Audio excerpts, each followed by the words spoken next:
恭喜两位摩登原始人台湾小菜阿美结合，欢迎欢迎！我们先请在中间，我们跟讲座来合影拍照，谢谢。最后这个奖要给我家人分享，所有在 Facebook 上的家人朋友们，谢谢你们。出来。那个呢？对，好，谢谢。来看前面这里，再一个，掌舵推出来的，把掌舵推出来的，来验一下这边，你看一下左边，来这边等一下，这边，两位都看这里，好看那边，这边。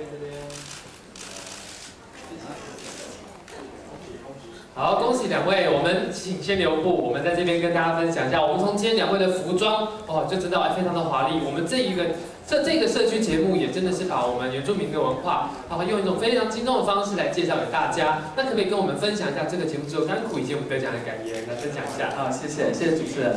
其实《摩登原始人》这个节目已经不止1年，只是今年呢，我们特别深入到部落去，等于说把整个录音室就搬到部落去。我觉得这样能够及时跟我们的部落的族人有一个互动，我觉得这才能是社区节目的最大的宗旨跟意义。那当然，真的我其实也很感谢教育广播电台，因为社区节目基本上是一个小众的群众在收听的，可是教育广播电台它愿意用各分台联播变成一个全国联播网，让我们社区的声音，让原住民的声音在天空的频道能够就是等于全国联播的方式跟大家播出，这是我觉得非常感动，非常感谢教育广播电台，当然也非常感谢我的 partner 啦，谢谢。大家好，我是阿美族的吉赫。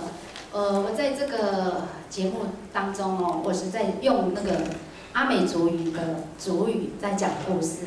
所以我每次在讲这个故事的时候，我自己在这个故事当中，我自己都很感动。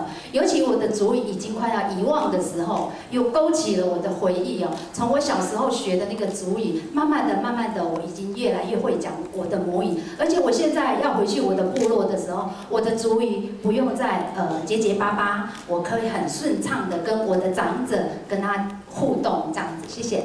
是的，恭喜两位的两者，我们也希望更多的听众能够一起分享这样令人感动的节目。好，谢谢两位。